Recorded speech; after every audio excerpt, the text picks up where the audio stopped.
ሰላም ውድ አድማጮቻችን፣ ምሽቱ ለቸልሲ አስቸጋሪ ነበር። የብሉኮ ግሩፕ እንግዲህ በሚመለከት በትናንትናው ፕሮግራም ያነሳናቸው ነጥቦች ነበሩ።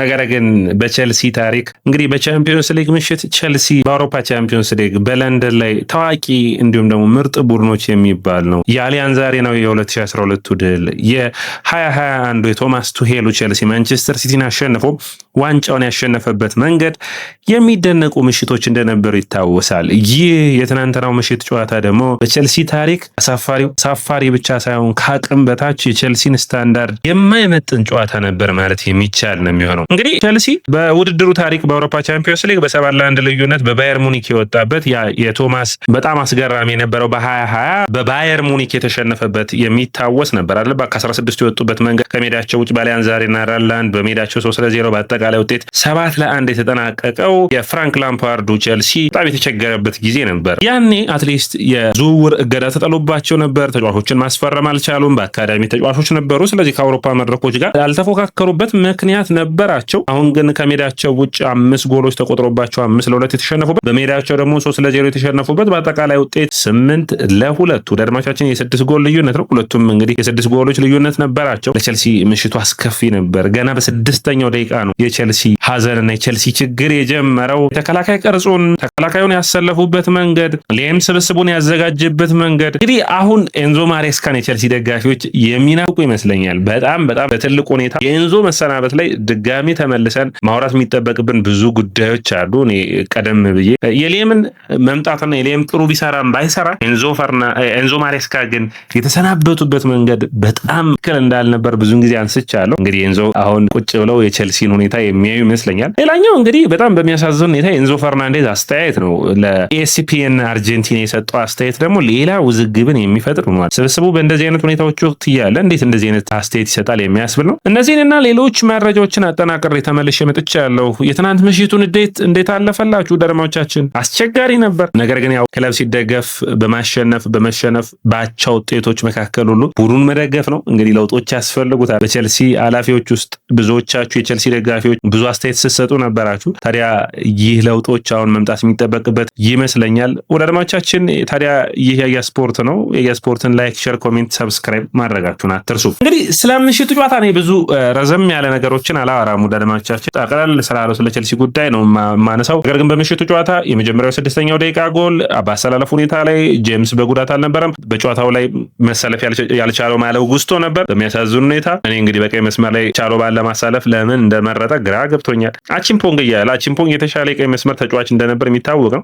አቺምፖንግን ቤንች ላይ ለማስቀመጥ ለምን እንደወሰነ ማማዱ ሳርን አስገባው። የ20 ዓመት ተጫዋች ነው። አሁን ማለት ቸልሲን መውቀስ አይሻልም? ይህንን ተጫዋች ከመውቀስ ተጫዋቹ አቅም የለውም ብቃት የለውም ከማለት አንዳንዴ የእግር ኳስ ፍትሃዊ አይደለምና በተለይ ታዳጊ ተጫዋቾች በእግር ኳስ መስኩ ላይ የሚደርስባቸው ሁኔታ ልክ አይደለም ብዬ አስባለሁ። ማማዱ ሳር በስትራስቡርግ በጥሩ እድገቱን እንዲቀጥል ማድረግ ሲቻል ይህንን ተጫዋች ማምጣት ለማርክ ጉያ አይነት ምርጥ ተከላካዮችን ደግሞ ለሌሎች ቡድኖች አሳልፎ መስጠቱ ነው ቸልሲን ዋጋ ያስከፈለው ብዬ ስለማስብ ነው። ለማቻችን ታዲያ እዚህ ውሳኔ ላይ ስህተት ነበር ብዬ አስባለሁ። ማማዱ ሳር በረጅም ሁኔታ የተሻገረለት እንኳን ካራቪስኬሊያ ከባለፈው ጨዋታ የቀጠለ በሚመስል ሁኔታ አስገራሚ ጎል አስቆጠረ። በሁለተኛው የካይሴዶና እንዲሁም ደግሞ የአንድሬ ሳንቶስን መንዘላዘል ወይም ደግሞ በስነ ስርዓት ኳሱን አለመቀባበልና ኳሱ ከአማካይ መስመሩ በተለይ አንድሬ ሳንቶስ ወደኋላ አፈግፍጎ ራሱ ተመልሶ ኳሱን መከላከል አልቻለም። በሚገርም ሁኔታ ሁለተኛ ጎል ተቆጠረ። በሁለተኛው አጋማሽ 3ኛ ያምሎ አስቆጠረ። በአጠቃላይ ለቸልሲ አስቸጋሪ የነበረ በጣም የሚያናድድ አይነት የቸልሲ ደጋፊዎች ረጅም ደቂቃ እየቀየረው ስታንፎርድ ብሪጅን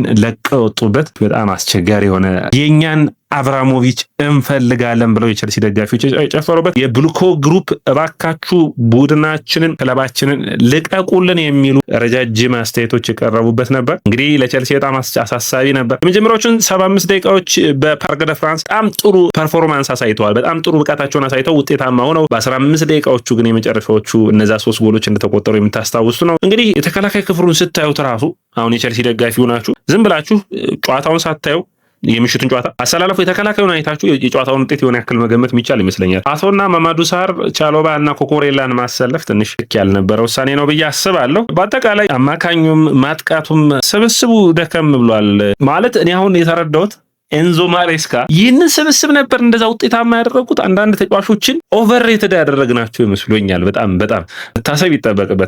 አድማጮቻችን እኔም ራሴንም የተሸወድን ይመስለኛል። ኤንዞ ማሬስካ በተለየ ሁኔታ እነዚህ ተጫዋቾች ላይ ወይስ የሆነ የተለየ ነገር ሰርተዋል ማለት ይቻላል። በአሊያንዝ አሬና እኮ ባየር ሙኒክ ምርጡ ቡድን ነው አይደል? በአውሮፓ ቻምፒዮንስ የሚገባ እኮ ተፎካክሯል። ቸልሲ ከሁለት አጋጣሚዎች በስተቀር በጣም ጥሩ ቡድን ነበር። እንደ ስብስብ የተለያዩ ሁኔታዎችን ለማለፍ ኤንዞ ማሬስካ የሰሯቸውን ነገሮች ማድነቅ የሚጠበቅብን ይመስለኛል። ያ ማለት ሌም ትክክል ነው አይደለም የሚለው እንግዲህ በራሱ መታየት የሚጠበቅበት ይመስለኛል። የሌም ስህተቶች አሉ ወይ? አዎ። በሃይላይን ቡድኑ ሲጫወት በቀላሉ ጎሎች የሚቆጠሩበት፣ በተለይ ደግሞ በጣም የሚያናደው ቀላል ኳሶች ጎል የሚቆጠርበት፣ የሚያስተናግዷቸው ጎሎች ቸልሲዎች በጣም ቀላል ናቸው፣ በጣም መወገድ የሚችሉ። የባለፈው የኒውካስትሉ ጎል አሁን በድጋሚ እንግዲህ ቸልሲ አሁንም በኤፍኤ ካፕና በአውሮፓ ቻምፒዮንስ ሊግ የመጨረስ ትልቁ ያለ የሚቀጥሉትን 8 እና 10 ጨዋታዎች ውስጥ ወሳኝ የሆኑ ጨዋታዎች አሉበት። በጥንቃቄ እነዚህን ነገሮች ለማሳካት በሚገባ መጫወት የሚጠበቅበት ይሆናል። እንግዲህ በሚገባ መጠናት ያለበትና የተለያየ አይነት ሁኔታዎችን ማየት የሚጠበቅ ነው የሚሆነው። ስለ ካራብስኬሊያ 1 ደቂቃ ወስጄ ልናገር። በጣም አስደናቂ ተጫዋች ነው። አድማጮቻችን በጣም አስደናቂ ተጫዋች መሆኑ ብቻ ሳይሆን ደግሞ በጨዋታዎች ውስጥ ቸልሲን በሚገባ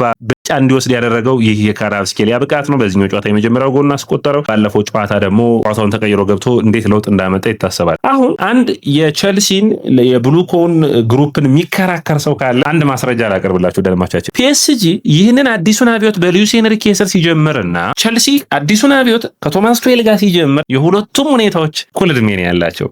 ፒኤስጂ በአውሮፓ ቻምፒዮንስ ሊግ ለሁለተኛ ዓመት አሁን በጠንካራ ሁኔታ እየተፎካከረ ይገኛል። ሉዊስ ካምፖስ በምልመላ ረገድ በጣም የሚደነቅ ነገር ግን ሉዊስ ካምፖስ ሲሳሳት ራሱ እድል ሰጠውታል አይደለም። እንኳን ኮሎማኒ በስፐርስ ቤት የምናየው አጥቂ ውድ ዋጋ ነው ወጥቶበት ነበር። ነገር ግን ያን ይዛ ላይ አለማቆማቸው ነው። ገብቷቸዋል። ካራብስኬሊያን፣ ዲዛይር ዱዌን፣ ባርኮላን እንዲያገኙ ያደረጋቸውና መልመላው ትክክለኛ ሁኔታዎች ውስጥ አብሮ መካተት እንደነበረበትና የሉዊስ ካምፖስና የኤንሪኬ ጥምረት ነው ውጤታማ ያደረጋቸው። በጣም አሳዛኙ ቶማስ ቱሄል ትናንት በስታንፎርድ ብሪጅ ጨዋታውን ይከታተሉ ነበርና እነዚህ ሁሉ ሁኔታዎች በአንድ ላይ ሆነው መነሳት የሚጠበቅባቸው ናቸው። ቸልሲ እንግዲህ አዲሱ አብዮት ውጤታማ ሆነ ወይ ተብሎ ሲታሰብ እንግዲህ እነዚህ ነጥቦች መነሳት የሚጠበቅባቸው ነው የሚሆነው። እንደ ስብስብ ቸልሲ የዚህ ፕሮጀክት የዚህ ውጤታማ ለመሆን የሚያሳስባቸውና የሚያስፈልጋቸው ምክንያቶች አሉ። እንግዲህ አሁንም ቢሆን በትናንትናው ፕሮግራም አንስቼዋለሁ። ቸልሲን ሲገዙ እነዚህ አባላቶች ወይም ደግሞ ቶዲ ቦይልና ክለብ ካፒታል 10 ዓመታት ቸልሲን መሸጥ አይችሉም። ነገር ግን እርስ በራስ መገዛዛት የሚችሉበት እድል ካለ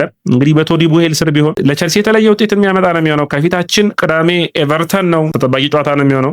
ኤቨርተን ራሱ ጠንካራ ቡድን ነው። በአርሰናሉ ጨዋታ አይተነዋል። ለቸልሲ ከባድ ፈተናን የሚሰጠው ይሆናል ብዬ አስባለሁ። የአውሮፓ ቻምፒዮንስ ሊግ ተሳትፎን ማያገኝ ከሆነ ግን ቸልሲ በአውሮፓ እግር ኳስ ማህበር ካሉበት ዕዳዎች አንጻር 10 ሚሊዮን ፓውንድ በእንግሊዝ ፕሪሚየር ሊግ መቀጣቱን ተከትሎ አስቸጋሪ ጊዜያቶች ከፊቱ እየመጡ ያሉ ይመስለኛል። ታዲያ ጠቅለል ስናረገው ለቸልሲ መፍትሄ ብዬ ማስበው አሁንም ፖል ስታሊ፣ ሊ ስቱዋርትና እንዲሁም ክለርሌ ካፒታል ባለቤት የሆነው ኢግባሊ ከዚህ ስብስብ መራቅ አለባቸው። በዝምድናና ከዚህ በፊት አብሮ በሰራ ቸልሲን እንደዚህ ማድረጋቸው ልክ አይደለም። እነ ጆን ሺልድ፣ ፖል ስታሊ፣ ሊ ስቱዋርት የምትሏቸው ከብራይተን ጋር ንክኪ የነበራቸው የሚተዋወቁ ናቸው። እነዚህ ሰዎች ኃላፊነት ለምን መውሰድ አይችሉም? የቸልሲ ፕሮጀክት አድርጓል። ፕሮጀክቱ ባለፉት ጊዜያቶች ቸልሲ ደጋፊዎች ታግሰዋል። ከዚህ በላይ መታገስ ግን የሚችሉ አይመስለኝም። ምክንያቱም የታገሱበትን ውጤት ማየት ሲጀምሩ ውጤቱ ፍሬ ማፍራት ሲጀምር እዚሁ ሁኔታ ላይ እንዴት እንደዚህ አይነት ሜዠርመንቶችን መውሰድ ይቻላል? ምክንያቱም ቸልሲ ከአምና ፕሮግረስ ማድረግ ነበረበት። አሰልጣኙ የተሰናበተበት መንገድ መጣራት ይጠበቅበታል። ከነዚህ ሰዎች ጋር ስለተጣላ ነው አሰልጣኙ የለቀቀው። ይህ ውሳኔ አንዱ የሚያስፈልገው ነው የሚሆነው። ስለዚህ ራሳቸው ያመጡትን አሰልጣኝ ጥሩ የማይሆን ከሆነ አንዳንዴ ስፖርቲንግ ዳይሬክተሮቹን መቀየር ትልቅ ለውጦችን የሚያመጣ ነው የሚሆነው። ነገር ግን የስፖርት ኮንሴፕቱን መቀየር ያለበት ይመስለኛል። ቸልሲ ታዳጊ ተጫዋቾችን ብቻ በማስፈረም ውጤታማ አይሆንም። በባለፈው ፕሮግራሞቻችን 1-2 ብዬ አንስቻችኋለሁ። ቸልሲ በዝውውር መስኮት ውስጥ ለዛሬው ችግሩ የዳረገው የኦሲሜንን አይነት ዝውውር አስፈርሞ ቢሆን ኑሮ እንደ ኦሲሜን አይነት አጥቂ ማለትም ዝውውሩ ጫፍ ደርሶ ስለነበር ማለት ነው። ከኦሲሜና ጃኦ ፔድሮ ቢኖሩ ማለት ነው በአጥቂ መስመሩ ላይ ምንም መድረኮች ላይ መፎካከር ትችላለህ አይደለ? ያ አማካኝ መስመሩ ላይ እንዲሁም በተለያዩ ሁኔታዎች ውስጥ ይስብስብ ማረክ ጉይ አይነት ተጫዋቾችን እንደ ዶናሩማ አይነት ግብ ጠባቂዎችን ማንቸስተር ሲቲ ሲያስፈርም ቸልሲ በሚገባ ተፎካክሮ ለእነዚህ ተጫዋቾች የተሻለ ደሞዝን ከፍሎ ማስፈረም ይችል ነበር። ይህንን አለማድረጋቸው ነው ቸልሲ በአውሮፓ ቻምፒዮንስ ሊግ ላይ 2 የአውሮፓ ቻምፒዮንስ ሊግን ያነሳ ሪያል ማድሪድን እንዲሁም ደግሞ በሌሎች ቡድኖች በቀላሉ የማይሸነፈው ባርሴሎና ያ ምሽት የሚታወስ ነበር አይደለም? የነ ፈርናንዶ ቶሬስ የነ ራሚሬስ ብቃት የነ ዲዲዬ ድሮግባ የቻምፒዮንስ ሊግ ምታት የታየው ያ ቸልሲ እንደዚህ በዚህን ያክል መጠን ሲደክም ማየት ልክ አይደለምና ሁሉም ኃላፊነት ወስዶ የራሳቸውን መገምገም የሚጠበቅባቸው ይመስለኛል። ወደ አድማጮቻችን የያ ስፖርት ነው። የያ ስፖርትን ላይክ፣ ሼር፣ ኮሜንት፣ ሰብስክራይብ ማድረጋችሁን አትርሱ።